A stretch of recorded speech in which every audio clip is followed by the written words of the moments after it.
Welcome back to our continued studies in 1 Peter. Listen now to 1 Peter chapter 3, verses 8 through 12.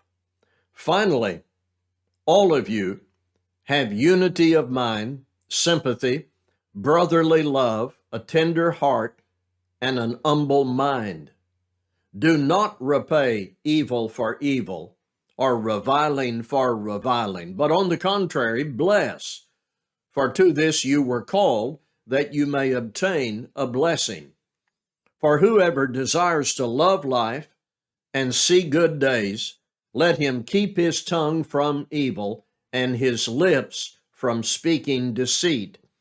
Let him turn away from evil and do good. Let him seek peace and pursue it.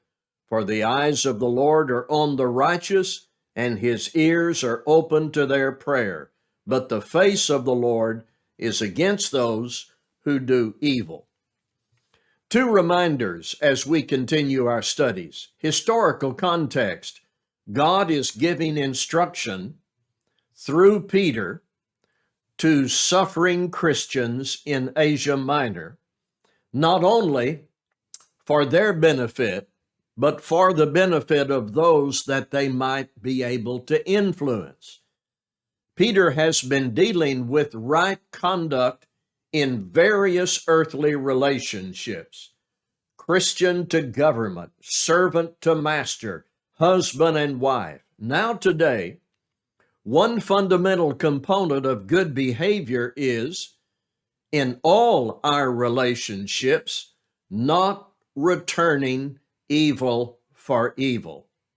This, in verse 9, is about how we should not respond to evil.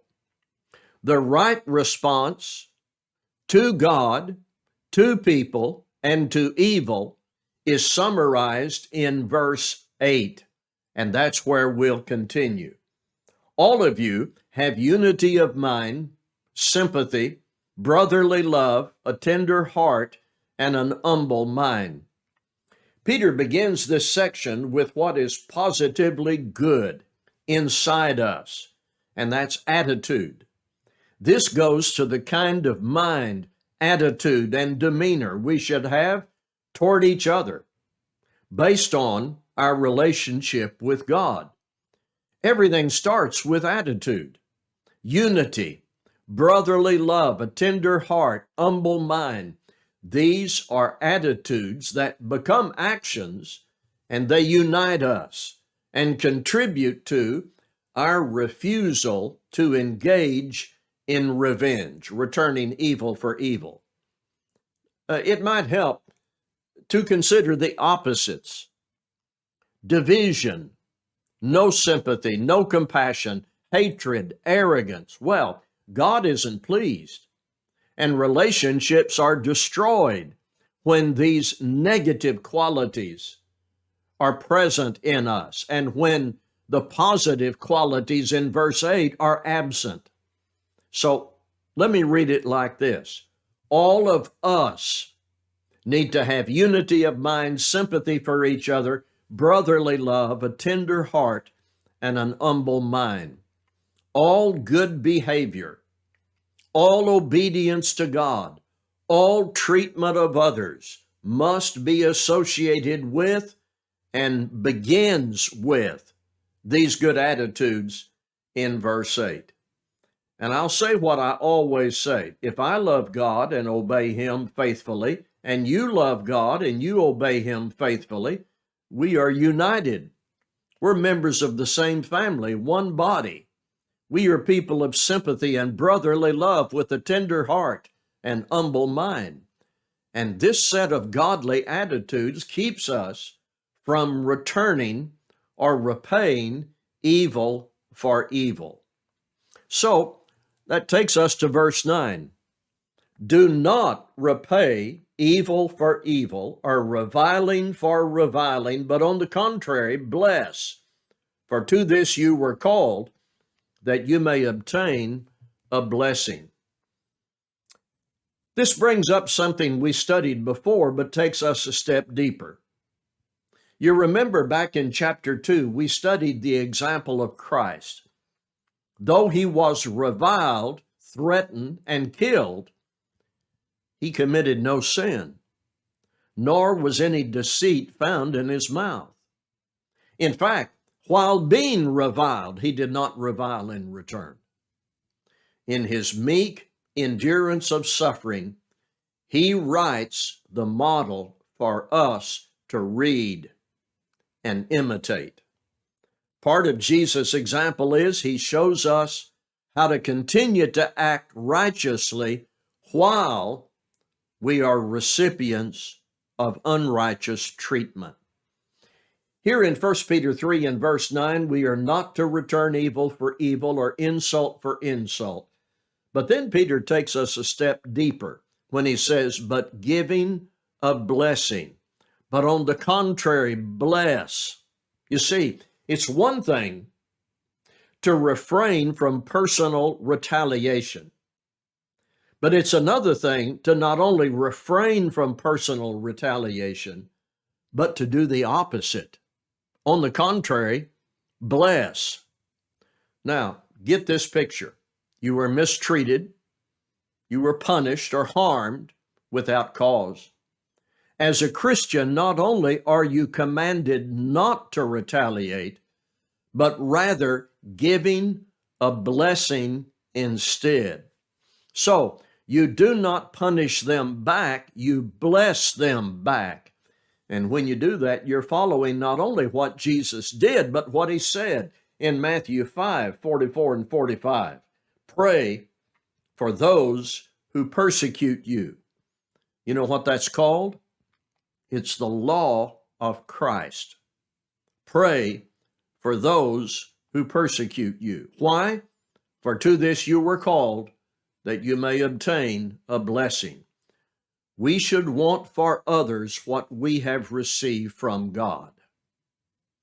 We should want for others what we have received from God. As Christians, we are recipients of God's goodwill and grace. We should want that for others. Now this has an evangelistic implication. Disciples make disciples. And part of that is this refusal to exact revenge, but rather bless people with our good influence, our good works, and pray for them. So, the attitudes written in verse 8 ought to be written in our hearts. 1 Peter 3, 10 through 12. For whoever desires to love life and see good days, let him keep his tongue from evil and his lips from speaking deceit. Let him turn away from evil and do good. Let him seek peace and pursue it. For the eyes of the Lord are on the righteous, and his ears are open to their prayers. But the face of the Lord is against those who do evil. Now, in many Bibles, this passage we've just read, I don't know that you can see that very well, it is set off, indented, or italicized. And generally what that means is the writer is giving us a quotation from another source. And in this case, the source is Psalm 38. So you may need to pause the video here. I want you to open to Psalm 34. I want you to open to Psalm 34. And I'm going to speak first to that context in the 34th Psalm, quoted by Peter here. A summary of that will help us. From the life of David, we have the 34th Psalm. There was a time when David was afraid of the troubles and threats in his life. He was anxious about his personal survival, yet fully persuaded that the eyes of the Lord were on him and that the Lord was listening to his prayers. Here is a brief summary of what David wrote in the 34th Psalm. In the opening verses of Psalm 34, David praises God. He speaks of the protective care of God over his people. David speaks eloquently of how good God is, saying things like, "Those who seek the Lord shall not lack any good thing." And then David deals very specifically with how we ought to respond to God. Listen to verses 11 through 14, the 34th Psalm, verses 11 through 14. "Come, O children, listen to me. I will teach you to fear the Lord. What man is there who desires life and loves many days, that he may see good? Keep your tongue from evil and your lips from speaking deceit. Turn away from evil and do good. Seek peace and pursue it. Whatever afflictions or troubles seem to consume me in my earthly existence temporarily, this is what I need to be about.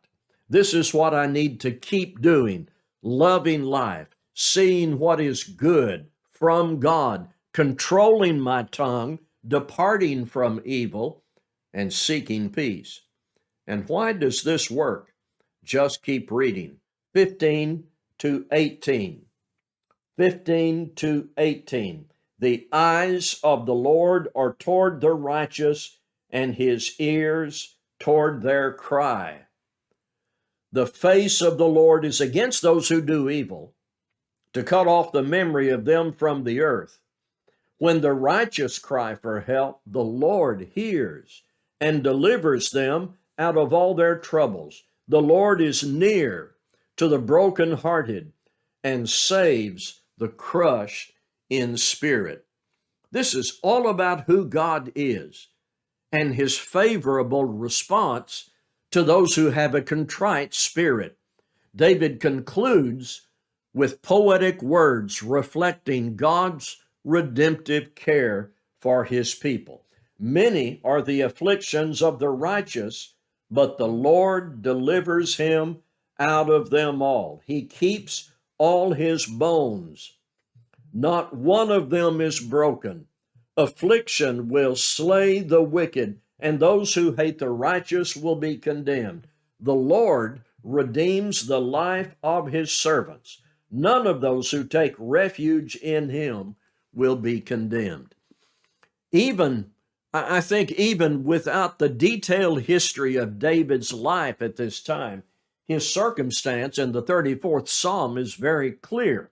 The theme of that text is overwhelming in its clarity. Though afflicted and troubled by men, though his earthly circumstance was altogether discouraging, his heart was directed to his God.